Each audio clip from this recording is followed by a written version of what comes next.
Hello dear students, एक बार फिर आप सबका स्वागत है आपके फेवरेट चैनल फिलिप सर की क्लासेस में। और आज स्टूडेंट्स हम लोग क्लास 12th यूपी बोर्ड की इंग्लिश सब्जेक्ट की पोइट्री सेक्शन में जो पोएम है the from the passing of Arthur, जिसको एल्फ्रेड लॉर्ड टेनिसन ने लिखा है, उसके सेंट्रल आइडिया को हम लोग स्टडी करेंगे बच्चों। देखिए, ये पोएम है और ये एल्फ्रेड लॉर्ड टेनिसन, सबसे पहले इसके कवि के विषय में हम लोग जानते हैं, जो कि एक बहुत प्रसिद्ध प्रख्यात कवि रहे हैं। 6 अगस्त सन 1809 को उनका जन्म हुआ और सन 1850 में विलियम वर्ड्सवर्थ की मृत्यु के बाद ये इंग्लैंड के सर्वोच्च पद, जो पोएट लॉरियट का पद होता है, उससे इनको नवाजा गया। और बहुत बड़ी बात है कि सन 1850 से अपनी मृत्यु जब उनकी हुई सन 1892 से एक साल पहले तक, यानी कि 41 ईयर्स तक लगातार वो इंग्लैंड के पोएट लॉरियट, यानी कि सबसे बड़े जो पद है उससे उनको नवाजा गया। और बच्चों, उन्होंने उसी बीच में एक बड़ी कविता लिखी जिसका नाम है मॉर्टे डी आर्थर। ये देखिए, आप सबसे पहले ये जो कवि हैं इनकी फ़ोटोग्राफ है, ये मैंने आपको सेंड की है ताकि इसको आप लोग देख सकें। इसमें नीचे इनके ऑटोग्राफ भी हैं, एक और इनकी फ़ोटो है, इसको आप लोग देखिए ताकि आपको पता चले कि वो देखने में दिखते कैसे थे। और स्टूडेंट्स, मैं आपको बताऊं कि ये जो पोएम है, ये पोएम एक राजा के बारे में है जो किंग आर्थर हैं, उनके आखिरी क्षणों के विषय में है, जबकि वो घायल अवस्था में हो जाते हैं। इस फोटो को आप लोग देखिए, इससे आपको देख के समझ में आएगा कि वो घायल अवस्था में हो जाते हैं और उनका अंतिम समय निकट आ जाता है। और उनका जो सबसे वफादार योद्धा होता है सर बेडीवेयर, वो उनको एक किसी अज्ञात स्थान पे भेजता है। एक छोटी सी नाव है और उनकी 3 रानियां उनके संग में हैं, जो जिसको के संग वो एक अज्ञात स्थान पे जाते हैं। और उसी की ये फोटोग्राफ है। एक और देखिए, इसी पोएम से संबंधित एक और फोटो है जिससे आपको देख के समझ में आएगा।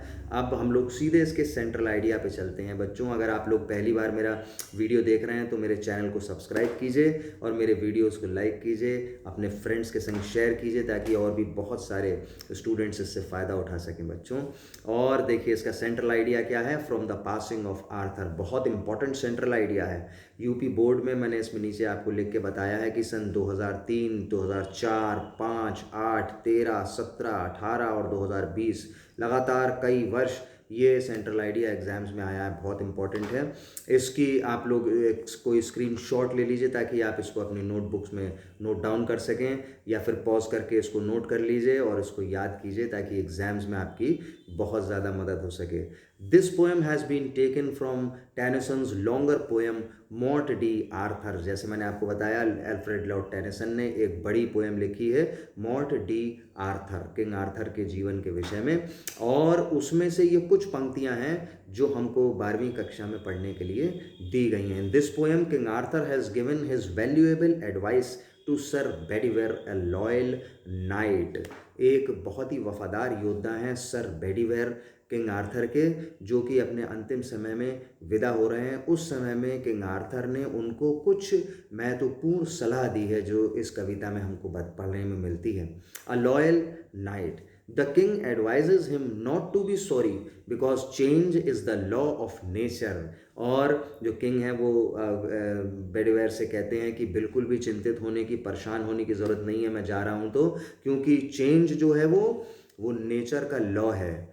बदलाव प्रकृति का नियम है। ये प्रकृति का नियम है कि हर चीज़ को बदलना है। The old social order changes and new ones takes their place. क्या इन्होंने उसमें बताया, वो उसको समझाते हैं कि पुरानी व्यवस्था है जो है वो हमेशा बदलती है और उसकी जगह पे नई व्यवस्था उसका स्थान ले लेती है। However noble and good system में be, it will lose its utility and brings corruption if it continues for a long time. क्या बताते हैं वो उसको समझाते हैं कि चाहे कितना ही अच्छा, कितना ही बढ़िया सिस्टम क्यों ना हो, लेकिन अगर उसको बदला ना जाए, उस व्यवस्था को बदला ना जाए, तो उसका कोई भी महत्व नहीं रह जाता। और बहुत लंबे समय तक यदि एक ही व्यवस्था चलती रहती है तो वो भ्रष्टाचार को जन्म देती है। Then he tells us the importance of prayer. और फिर नीचे कविता के दूसरे भाग में वो हम लोगों को प्रार्थना के महत्व के बारे में समझाते हैं। Students, prayer is the best thing on the earth. और वो समझाते हैं कि प्रार्थना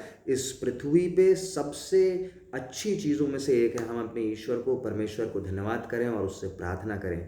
man are not better than animals if they do not pray to God. और वो कहते हैं कि मनुष्य का जीवन जानवरों के समान है यदि वो प्रतिदिन ईश्वर की प्रार्थना नहीं करते और परमेश्वर को अपने जीवन और बहुत सारी बरकतों आशीषों के लिए धन्यवाद नहीं देते।